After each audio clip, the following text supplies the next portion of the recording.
All right, guys, we're here. We're day one of golfing. I don't even know what we're gonna name this actually. Golfing with Dakota and Christian. Yeah. Golfs, or getting better than Ryan Panady. Yeah. But long name. yeah, we'll see where we're at. I don't know what the best one you're supposed to warm up with, but I'm figuring I'm gonna warm up here with a 6. Yeah, it's better to warm up with the smaller clubs, because if you start with a driver, your swing is going to be all messed up. Because if you start with a driver, your swing is a little more different and more, I guess, powerful. Because I know you line up like a little bit like this. Yep. With the driver. Yep. But if you do that on your wedges and stuff, you're gonna clip the top of it usually. So. All right, buddy. I didn't know I was going to be getting lessons too. Oh well, you won't be getting much lessons from me. I'm not very good. So, yeah, but we got some good questions for the potty. Let's go. All right, guys. So the whole point of all of this is so we can hopefully get better than Mr. Panady. Hopefully going to be able to beat him, Ryan Pineda. See if we can get better than him someday. And if not, then we'll get better for M19 and not look real stupid in this thing. So at least we'll get better. Yeah. Wait, I'm going to do some warm-ups. There you go. That's a good looking swing. Oh, yeah. It's so funny because I feel like my practice swings are always really clean. Yeah, yeah, and then once you go, then I address the ball and it's like, Yep. 71. Where'd that? Oh, a little bit of a top. Yep, that's usually what happens. I gotta get cleaner. All right. Get cleaner contact. Mm-hmm.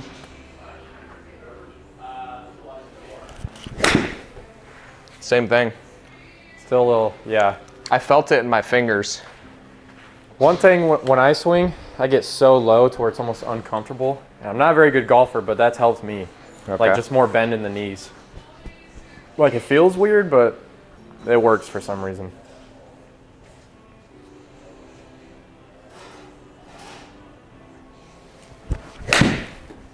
That one felt better. But better ball speed. Yeah, that one felt better.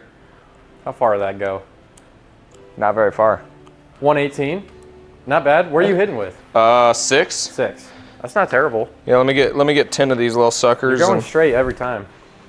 Well, while you're ripping, you don't have to answer while you swing, but I was gonna ask. Yeah. So we all always talk about like our successes and stuff on like social media. Everyone likes to see the success, but no one gets to hear much of the failures. So I was gonna ask, what is a good swing, by the way? 161, pretty good. What is one failure or thing you messed up that you are most grateful for? Huh. One failure that I'm grateful for. Yeah. That's an interesting question. I know. Because I'm sure there's failures that have helped you not make that same mistake again that could have cost you millions of dollars. Gosh, one failure that I'm grateful for. Let me think about this. Don't let it take away from your swing. Yeah, that's just it's funny because, like, I mean, it is what it is. I know people don't like it, especially people, I don't know. I've noticed that, I guess, more people dwell on mistakes and stuff. I got you. I thought that was giving me feedback on telling me, like, what I need to do better. No, that one was just a little too low. But no, people usually focus so hard. Yeah, focus more and like beat themselves up, and I'm freaking short-term memory, dude. Yeah. I make a mistake and I get right back at it, dude. I'm just like, all right, frick it. So I made a lot of freaking mistakes though. Like how did you get to the point where you can just forget that stuff so easily? Because on social media, it seems like everyone is pretty negative thinkers. 183, wow. That was hit well. But yeah, everyone's pretty negative thinkers and they just dwell. I find myself in that mindset sometimes. I make a mistake at work and it ruins my day. I'm like, oh my gosh, you idiot, how did you let that happen? But yeah. What kind of work did you do to be able to get to that point? That's a good question. So honestly, like, for me, it's just thinking about what's most effective. I mean, that's really what it comes down to, which is, again, I think that it's just more, it's easier said than done. And I've just kind of like got myself programmed into it. I don't know if it's just from listening to so many other people or whatnot, but I'll give you an analogy. So like the biggest analogy I have is like an ultimate Frisbee. So an ultimate Frisbee, it's a game where like as soon as you, if let's say you're on offense and you, that one felt good. Yeah. So if you're on offense, dang, that was a nasty hit. 182. I need to get another one like that. But if you're on offense, and then let's just say that you go to pass it to somebody who's on your team and they drop it, automatically switches over to defense right away. Mm-hmm. And so let's just say that you're the catcher. What a lot of people do is they go to catch it, they miss it, and then now they're so busy beating themselves up that they forget to that they're on defense and they forget to stop the person. I just have such short-term memory that it's like, okay, that loss doesn't matter. What am I doing next? Like, what's my next right step is the question that I ask myself. So whenever I do make a mistake, I'm like, okay, definitely made a mistake. Definitely messed up. I'm trying to think of an example of like when I've done it, because I think that that would be more helpful for people. Yeah. That sounds pretty similar. Like you hear all the athletes talk about that. Like Tom Brady throws an interception. It's got to leave your mind quick or else you're bound to make that mistake again. Like, 100%. I think his mindset, he had probably the best mindset, him and Michael Jordan, like ever. Yes. They just had so much self-belief that they wouldn't even let those mistakes dawn on them. So I think if you just take that similar mindset to business, you're going to find more success. Oh, yeah. 98? Dude, that one felt clean.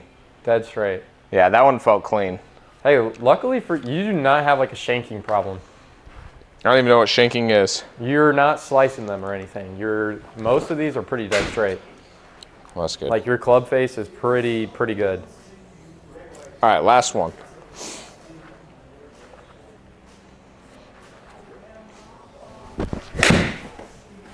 You're hitting the same spot pretty consistently. 170. That's pretty good. I'm going to get it, buddy. I'm going to get it. All right, you're up. Your swing looks pretty good. Good. When I swing, I have a problem. I can't bring it high up. That looks clean. Yeah, but I don't even do that. Like I usually will bring it to here, bring it through.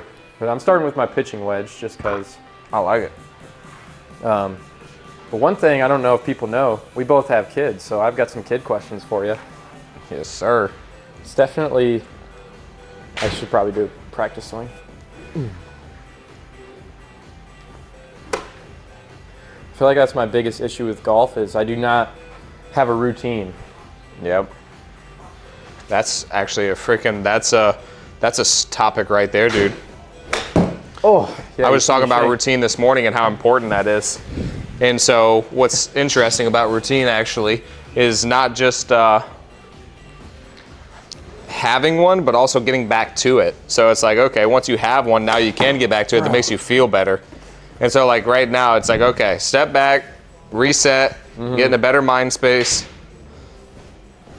get closer to the ground, to make sure you touch the ground before you do it, whether you practice. There you go. That's cleaner. Once you get that, now you feel good. There you go. That's much better. Yep, now you're good. Now scoop it, make sure you touch that ground. Yep, better. Still right, but. Still better though. Yeah, a little rusty. But yeah, routines are so freaking important. I was just talking to the team about that this morning, about routines. And so my routine, I wake up 6 a.m. every day. I also have a interesting, that was clean. There we go. I have an interesting perspective on, dang, that was dead straight. That's a little different than the other ones. Yeah, but I think it's important to make sure you get good sleep and then also wake up the right way. So I have a bed that actually heats up in the morning, and so it gets warm, and then also have a light that slowly lights up right around 5:30, 5:45. It starts to just slowly light up. Yeah. And that helps me to wake up in a better mood. I also have been working to put my phone on Do Not Disturb first thing in the morning. That way I'm not just looking at all the notifications, because that'll change my heart rate. Yeah, that's something I've seen, just like looking up and looking at your phone. it does create something in your mind. Like it changes your brain waves in the morning. There's actually like some science to it. Like if you stay 30 minutes off, your dopamine, and I don't even know the scientific term, but you're way less likely to not be panicked and jumping all over the place. Like working for 10 minutes, you're like, let me check Instagram or something like that, you know? That's what it feels like for me is I get like a panic mode. Yeah. But then it's immediately after I get up, I freaking put on Do Not Disturb. I've been waking up and just going straight to reading the Bible because for me, it's like something that I was thinking about this morning. That one was really clean. There we go. Is something that I was thinking about this morning is just making sure that I'm just doing whatever the next step is. I'm like, all right, I kind of like was tricking myself. All right, well, hey, just put on your clothes. Oh, hey, like, you know, just go read your Bible. Like, you know, you might not go to the gym, but like just keep acting like you're going to. And then just, I do everything. And then I'm like, oh, you don't even have to work out. Just go get in the car, you know, and then get to the gym. Like, you know, it's like almost like just doing it, going through the motions. And sometimes it's like that. But when you have a routine, it's a lot easier. Something else that I do that not a lot of people do is I set up all my clothes. I have my meals already there. Like I have everything already set for the day of like, hey, this is what I'm going to do. And so it makes it that much easier just to get in that autopilot mode where I'm just like, I'm going through the motions, but the motions are already set beforehand. No, that's a really good point. Like, I feel like whenever I go in these stretches where you can go now. I feel like I hit more than 10, but not necessarily my work starts to dip, but my motivation is when I do get out of those routines. Like, and it can be so easy to get out of those routines. Like all it takes is one morning of not waking up early or. Dude, I get so scared every time I do. So like when I got my wisdom teeth removed. At first day I went back into work and I actually sold some cars on my first day after I got them removed, which is crazy for me. But that is pretty crazy. And then the day after that I started feeling the pain and it was brutal. And so I was like, all right, time to actually take the time off. And then I ended up taking like a week off and I stopped working out and I didn't work out for a year. And I'm like, holy crap. So just 1 week of not doing it got me out of the routine, and then it was very difficult to get back in. And like, that's what scares the crap out of me every time now. Is like, every time I go a day or two with it, missing it, I'm like, oh snap, like I need to get back to it. I know, that's happened to me a couple times too. Like it'll be a couple months consistently going to the gym. I'm actually finally putting on weight. But then I have a morning where I make an excuse. Like, hey, I was out late, like I was traveling. I deserve to sleep in tomorrow. I'm going to feel much better about it. Like the next day. Yeah, you start to make up these stupid reasons like that. Like, oh, I need my sleep. It's actually better for me. And you start to say the dumbest stuff. Dude, even since I've had a kid, like that mindset has started to come back a little bit. Like, oh, dude, I got 4 hours of sleep last night. Like, I might as well just sleep in till 7, and then I'm going to feel better about it and go to work. More rested. But then when you get to work, you're like, I did not work out today.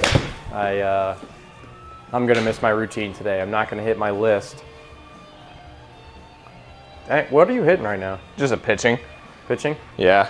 Your yardages aren't even that bad. You're getting consistently about 120. That's said 92 that time, but that one was a little low.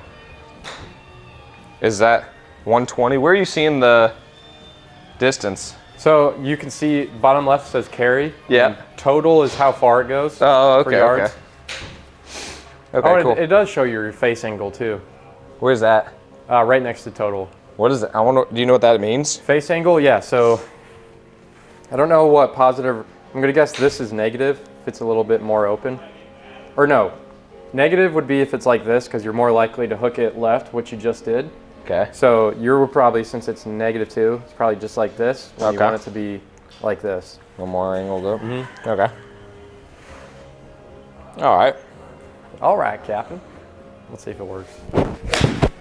That was dead straight. It's got to be. That one was pretty. That was dead decent. straight. And then your face angle was better that time by almost 2. I don't know, attack angle. We'll have to ask about that. But, what you got about the kids, buddy? I think that'll be interesting. Yeah, so I do have a couple questions. Like the first one, what have you learned from having a kid that's contributed to your business mindset, if that makes any sense. Like, I'm sure for me, having a kid, it made me want to work way harder, and because you now have another life that completely relies on you. Yeah. Rather than even your wife, like, doesn't completely rely on you because she is capable of going and doing other stuff, like if that was needed. But with the kid, has that shaped your mindset differently at work in terms of I'm going to work harder, or like I'm going to work hard for a limited amount of time so I can spend time with them? That's exactly, so you hit the nail on the head, buddy. I think you already knew the answer, huh? Yeah, yep. Yeah, that's exactly what it's done, is like, instead of like, all right, I got all this stuff to do, and I've said this before, and I said this in my book, it seems like the more that you have time, you just get a little bit less done, because you're like, oh, I got all day, I got this stuff. Yeah. And so then you're like, all right, you have more time to do it. The kid having baby Percy around reminds me, like, dude, I don't have time to mess around. I got to be home by 6. When I don't wake up early in the morning, I'm not showing up the same for her, for you guys. Now that's going to eat into our weekend. So every decision that I make is actually taking or giving to them. And so me showing up for them is important. And so, like, that is exactly what it does, is like, man, I need to hurry up and get this stuff done. And while I'm at work, I need to not mess around, and I need to I need to make progress, and I need to get this stuff done. Yeah. No, that's really, that's what happened to me too. Is like, I feel like having a kid completely changed how I work entirely. Like, yep. Dude, it's also changed the way that I plan. I've never had to plan as much, because before I was just more go with the flow. But when you're married, when you have kids and stuff, it's like everything needs to be more planned out. Otherwise, it's less likely to happen. And like having, if Nicole and I are going to go somewhere, we have to have, a babysitter. Like, it's just, it creates a lot more planning. And so we actually just came up with a new thing from like Rob Deerdeck, which is where you just rate your entire week. Is that the thing he just released? Like I didn't look into that. I saw that he did just release something. I should download that. Yeah, it's like an AI or something that like helps your schedule or something. Yeah, but I should download that. But I basically built it off of what he did, which is just talking about, how was the week? How was it? So ours are, how was it with me and her? How was it with our family? How do we feel spiritually? How do we feel about how healthy we ate? How do we feel about how much we worked out? All of that stuff. And overall, like, just really whatever you believe quality of life is, rating that every week. And then we're going to rate it weekly, we're going to rate it monthly, and then we're going to rate it yearly. That way now we're intentional about, oh, we didn't have enough time with family? All right, cool. What are we going to schedule this week so we can have that feeling? And so just keep being intentional about what we're doing, and then actually scheduling it out for that. That's an amazing idea, because, oh, that was right.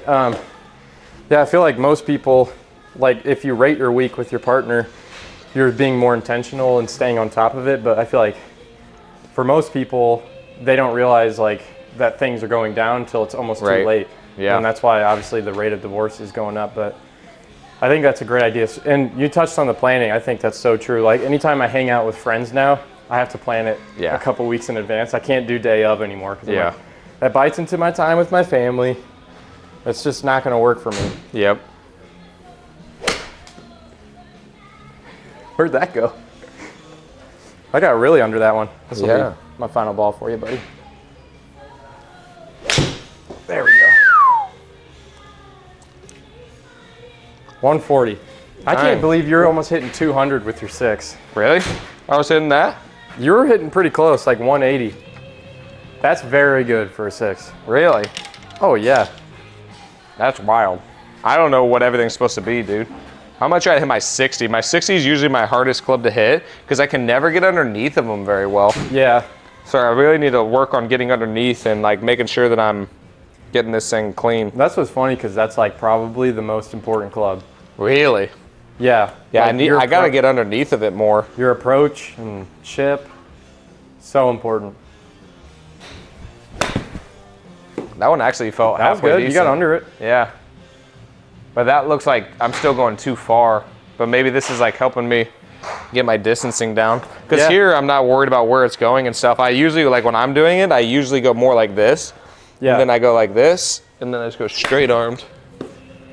Straight, yeah. I do straight arm for the really close chips. And I usually do a little bit, like I line the ball up closer to my front foot, and then I can just... Yep. But for the full-on chips, that's one area that I really struggle in, is the full-on chips. Oh, this is a good question. I don't even know if you think this far ahead, but when you think about who you want to be at 50 years old, what does that version of Dakota look like? You know, so I've thought about this kind of things quite a bit, actually.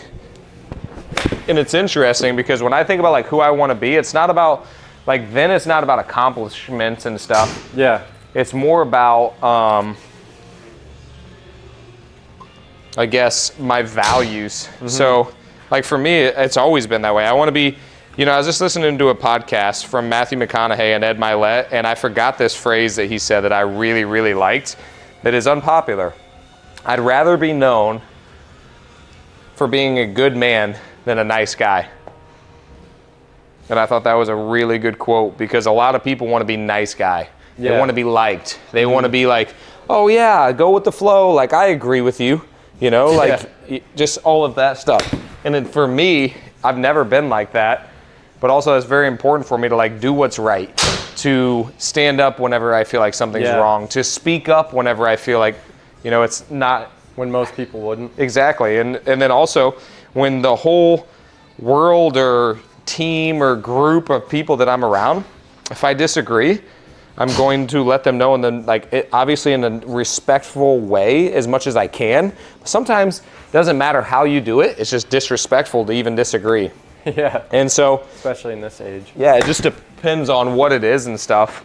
But yeah, for me, that's something that's important for me at 50 is like keeping my values and making sure that I've instilled them and that I'm living them out. Like being authentic with who I want to actually be and my values is very, very important to me. Yeah, I think that's one thing you do really well is confronting someone. And no, I think it's a good trait. Sometimes it might piss some people off, but who cares? Because like I struggle with that in my life. Like there's people in my life that I know they need to hear something, but I'm so afraid that they're going to take it really hard or take it as a personal attack on them. So do you have like any advice on how to get over that fear of confronting someone or bringing the issue to light? Because I'm someone, it was on my PI, what is that? Predictive index, which I think everyone should do. But I'm like, they said I'm very stuck on harmony. So do you have any advice for me specifically, but anyone else who struggles with that, like confronting someone that actually needs it? Yeah, what I think about is taking myself out of the situation, and it's easier for me to think about it of like, okay, what is the right thing to do in the situation, and like what's actually best, not what's going to be most convenient for them, not what's going to make them like me the most, but like, no, what is going to be the desired outcome to help this person, whatever it is. So for me, that's what I think about is I think about bigger picture. But yeah, so that's one tip is thinking about the bigger picture and thinking about what you're actually trying to accomplish is helpful for me instead of like, you know, I'm thinking about, oh dang, what are they going to think about me, this stuff. Like that's the kind of first stuff. But at the end of the day, it doesn't matter. It's like, all right, what's the best way to handle this? What's the truth of the situation? And then I just go really fast. Honestly, I might go to it too fast, which has bit me before because I didn't know the whole situation. So I'm more just like, all right, like I don't want to feel this way, so like let's figure this out because like otherwise I might not do it. Or, you know, a lot of times you let time kind of take over where you're like, and then by the time that you want to go to talk about it, yeah, actually I'm not, it doesn't matter anymore. Then you almost talk yourself out of it. So for me, I don't let time keep going in it, which again is good and bad, but. Yeah, but I mean, it's mostly good because emotions are very temporary. Like if that person can't get over what you just brought up, then they're in a headspace that you don't relate to. You know, it's like, well, I said what I need to say. If they're gonna hold a grudge over this, like it is what it is. But the issue came to light. Yep. It depends on who you're surrounding yourself with too. There's certain people, honestly, like if I am bringing it up to somebody, it's usually a good sign that I have a lot of respect for them. Because if I don't even believe it's going to change or do anything, then I won't even tell somebody. Like it's like, oh, F it. Yeah, there's no point. If you don't know them that well. Yep. I know for some people, like I've gotten to a point where I feel like I really have surrounded myself with a lot of great people, have a great support system, and I know if something bad happened, like it would be okay. But like I know for a lot of people, they can't get past like family. Family is like one you can't kick out of your life. Right. That's usually the people who are more likely to be really upset about what you got to say. Yep. Or even one thing really quick, Christian, your left foot is just a little bit behind. So I don't know if you notice it, but it's going left. Yeah, it's going left. So I was thinking, oh, if you just straighten it out, you might go perfectly straight, but let's I don't know.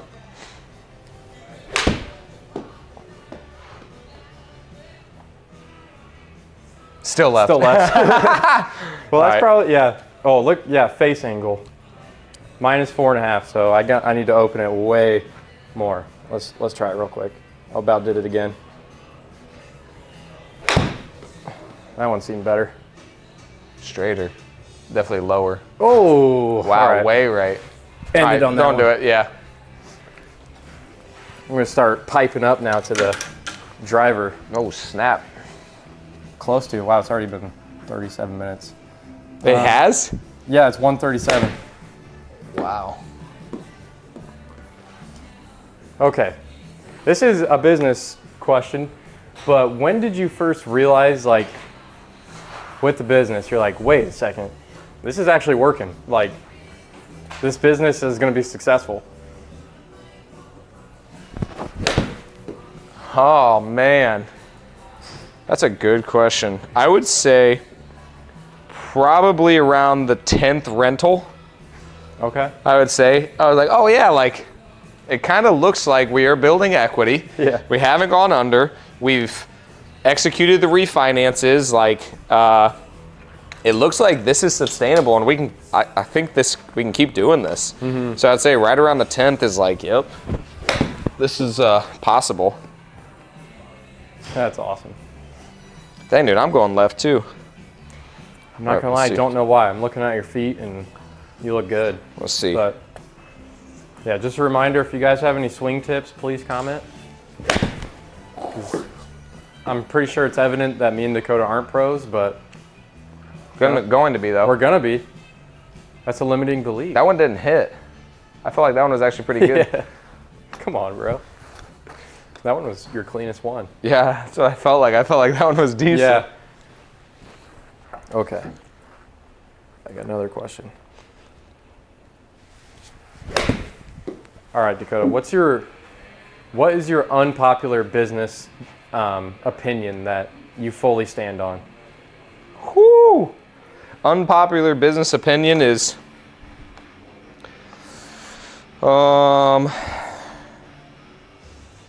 shoot, that's tough. I'm trying to think of how to best describe it without getting people too pissed off. Let's piss them off, bro. It is, not every rule is meant to be followed. So there's a lot of rules that people have that people like to say that you're supposed to do and you have to do. And sometimes following rules is not helpful for the business. It doesn't actually make sense for the business. Okay. And I'm trying to think of the best way to describe it without telling the rules that I'm breaking. Because I don't really want to. But it's just interesting how, I wrote about this in my book actually. It's interesting how in different contexts, in different areas, there's different rules, and there's a difference between rules and ethics. Rules are what other humans put in place, and then we just say, hey, this is what you should follow, this is what you have to follow, this is what you have to do. I don't think it's ethical or unethical to break those rules. Yeah. But other people will. They'll make you feel like you are because they're like, hey, these rules are in place to protect people, blah, blah, blah. It's always about safety. That's what they always say. I mean, same thing with like the vaccine. They're like, we're doing this for your safety. That's what it's always said. And then they make you feel bad if you break the rules. If you do it, they're like, you don't care about other people. It's like, that's interesting that you're saying that and you're making it this ethical issue when really is it ethical if I do this, don't do this? But that's just what humans do. Yeah. So the example that I give in my book, I'll just give everybody that example. In one context, let's say school, with copying somebody's homework, right? So you copy somebody's homework. Now, I want to make sure that I also say that the other person lets you copy their homework. This isn't just like, oh, okay, you took somebody else's and then now you're taking their answer. No, you ask them and they say, yeah, no problem, here you go. Because I did that a lot and people had no problem with it. They're like, yeah, I don't give a crap. Yeah, sure. It's no skin off their back. It doesn't change anything. In that context, it's seen as wrong. It's like, oh, well, like, you know, you should be doing it yourself. You're not learning, blah, blah, blah, whatever people say. But then in business, you know what you do when you hire somebody? It's like you're copying their homework. You're taking their knowledge. You're having them do the work for you, and then you're paying them. You're delegating it. So I had guys that paid me to take their tests in high school. I actually took their online test when I was in when I went to alternative school, and they paid me a couple $100, and I do all their tests, and I get it done. If we were caught, then we'd both be in a lot of trouble, which is interesting. But in the business world, in real life, that's now called business. That's called delegation. You know, it's actually, that's what it takes to succeed. And so it's just interesting because it's not an ethical issue, but most people would see it as an ethical issue. They would say, you're wrong for doing that. And even there's people that are watching this video that are still gonna be like, oh, shame on you for doing that. Cool. Where are you at in your life? And like, how, like, basically, where have you gotten? And then they're like, well, I wouldn't want to get there doing it that way. It's like, that's interesting. It's not, in my opinion, it's not an ethical issue. It's a rules that other people set in place. And sometimes you have to think outside of the box, in my opinion. 100%. I feel like even, well, that was a bad one. I'm going to end on that one. Yeah, when you get hired somewhere, now it's like, what have you learned? Okay, cool. We're going to use that now. Like, we're going to copy what you learned. Exactly, yeah. You're going to take somebody else's skill set. Dude, this one is my worst club. I can never hit this one well, but hopefully we'll get some practice. Off the ground with those is so hard. Yeah, it's so difficult. I don't know why. But,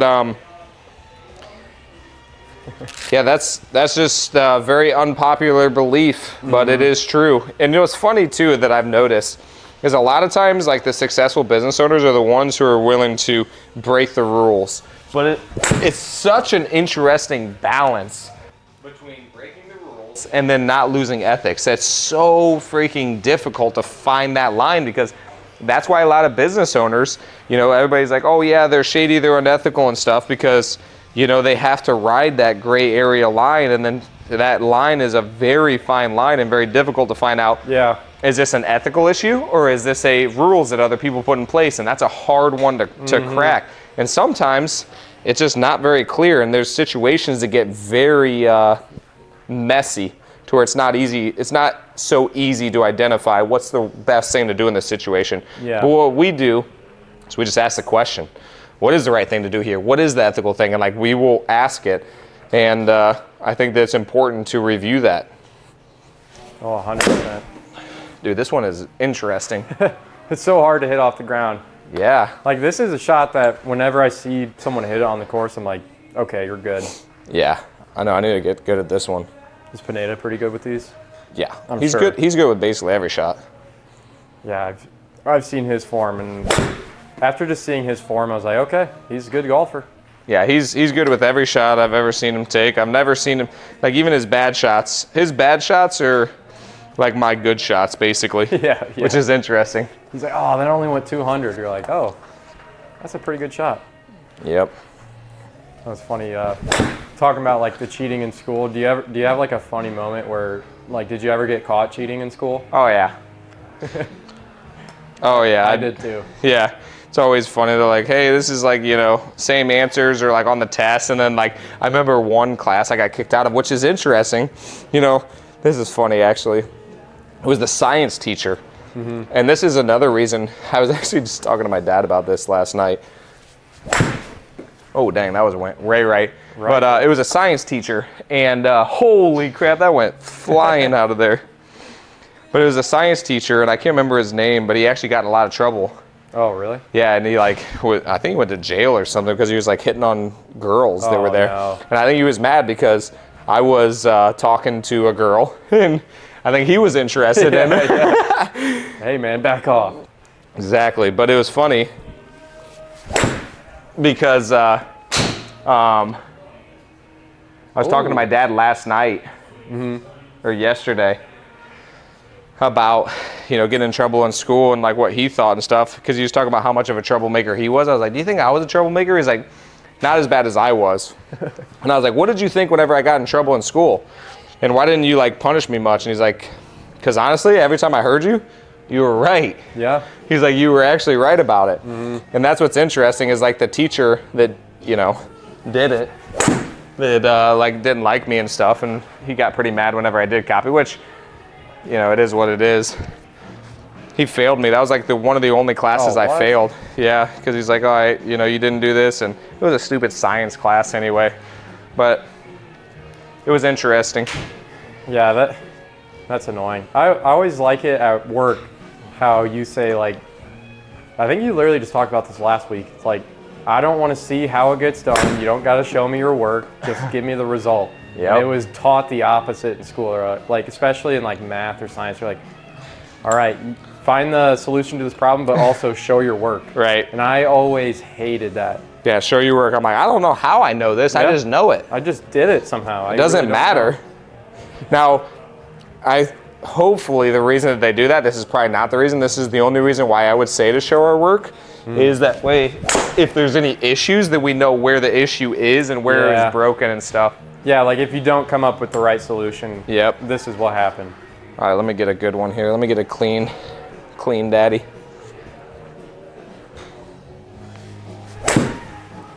Nope. Almost. That's what mine look like on the course. Top, and they go 100 yards. So let me see. How do I freaking get this to be clean? Let me just go not full swing. Yeah. That was your best ball speed. Good ball speed, just a little on top. Still topped it? Did you? Yeah. Did you? So that was not even a full swing.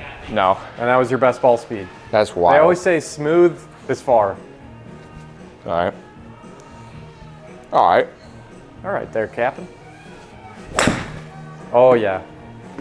89 ball speed, but that's one of your further ones. In the bunker. That had some tuna on it. Yeah, one thing with these clubs, I know it's really hard to not do, but like I noticed like there was a little angled up like that. Okay. If you can try to get it flat, and just the lessons I've seen, I'm not a good golfer, but if you keep this right in line with your waist, it looks like yours was a little more down. Okay. So we'll see if I can actually put that into effect here, but I'm gonna go slow. Dang.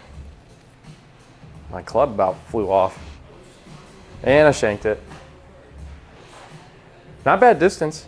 No, it's funny. I have a funny story when I got caught in school. It was for Spanish. I obviously don't know Spanish. I hate Spanish. That was my worst class. We used to do like these memory quizzes. Like it would be like a verse and you had to memorize it in Spanish. And I would just print it out and put it between my legs. And then one time, and the kid next to me would cheat off me too. Like I was that guy. Like if I did the work, you could cheat off me. But I rarely did. I was the guy who was stealing homework. But yeah, one time the teacher just noticed, I guess, in the middle of the test, and she just came over to me and she said, "Stand up." And I was like, oh no. So I just gave her my test and I got a call from to my parents. So that's hilarious. Yeah. Were they pissed? Not really. Really? Yeah. Oh, that's awesome. Yeah, dude, it's funny because in geography, you know what I used to do is I freaking drew a map on the desk and I just put the first letter of the countries and stuff. Yeah, and I just sit there and open it up. But yeah, I just freaking had a map underneath me, and then after I'd smudge it off. Did you ever get caught? No, not in geography. Now that's good. That's pretty good. Geography was one of those classes too where I was like, I don't like this at all. What was like your least favorite class? Was it science? Shoot, that's a tough one. My least favorite, it probably had to do with reading or language, which is interesting to me because like now I wrote a book. Dang, that was a dart. Yeah. Now I wrote a book, which is like kind of weird for me. And Yeah. I was in this side thing and I was like, yeah, I guess I'm kind of an author. It's like, not kind of, I did. Yeah, it's a published book, but it feels weird to me to be an author because I guess I just don't identify as much with it. Yeah. But at the end of the day, it's like, yeah, dude, I did it. And it was not easy, it was difficult. But that was my least favorite was writing because it took a lot of effort for me, dude. It takes a lot of effort. Whenever I'm even writing my, stuff for Instagram, like when I wrote about Percy yesterday, like that's hard for me. It's actually difficult for me because I think it's because I'm like tapping into my emotions and it's not normal. Like I don't tap into my emotions easily and comfortably. Yeah. Which I don't think many people do actually, which is kind of cool. No, especially men, I would say too. Yeah. And so it's something that I've been leaning into, even like with this last podcast. I don't know if you watched any of it. Yeah, I've started to look at some of it. Dude, I'm like, that is I didn't even realize the difference in tone and the difference in like how I speak. Yeah. Because I'm talking to my kids. Like, dude, it feels like another side of me that I've never shown. Mm-hmm.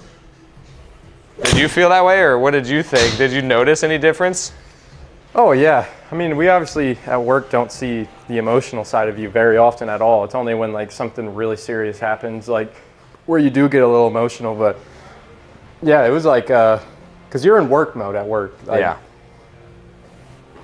Whether you want to believe it or not, everyone's got a work mode, but yeah, I definitely noticed like your tone, your face, like even that your cadence was a little different. Yeah, it felt different. I was like, whoa. Yeah, I thought it was really cool. It felt so odd for me, and I think that just addressing just my kids and like talking about it from that perspective just changed the freaking game. I think people like to see that too. Like, yeah, people are not gonna know what this side of me is like. I don't think anybody really knows me like that because honestly, I'm still learning myself in that aspect. Yeah.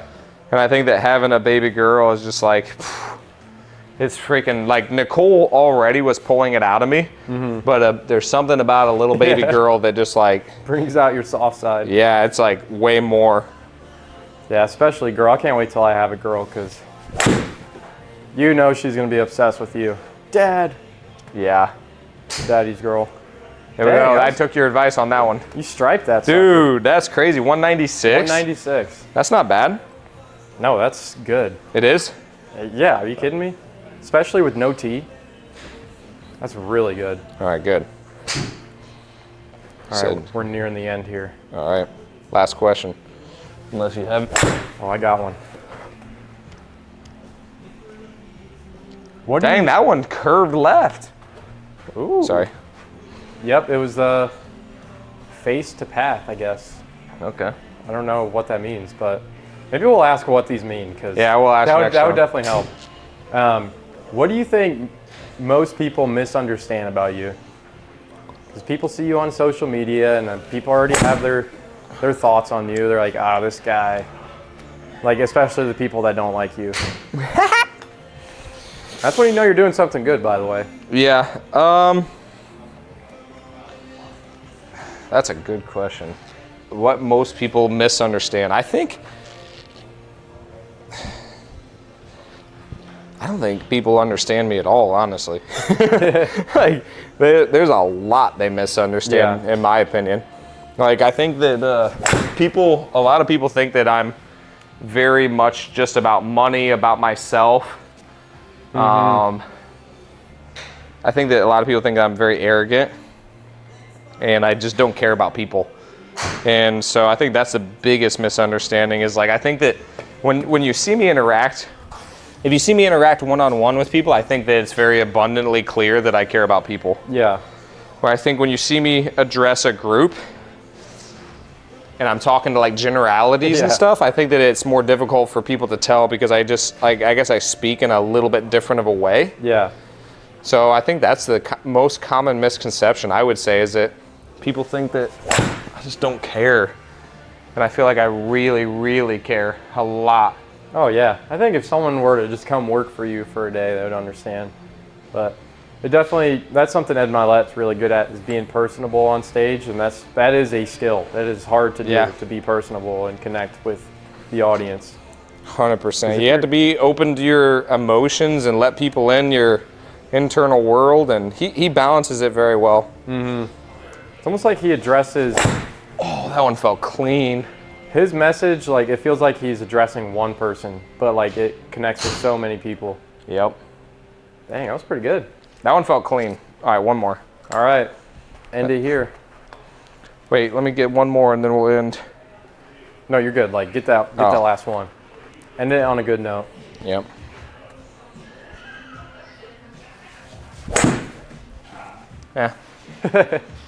Hey, line drive. Still somehow 137. All right, guys. That's it. We're going to get better. Yeah, thanks for watching. And if you have more questions for this guy or me for some reason, drop them in the comments below. See you next time. See you next time.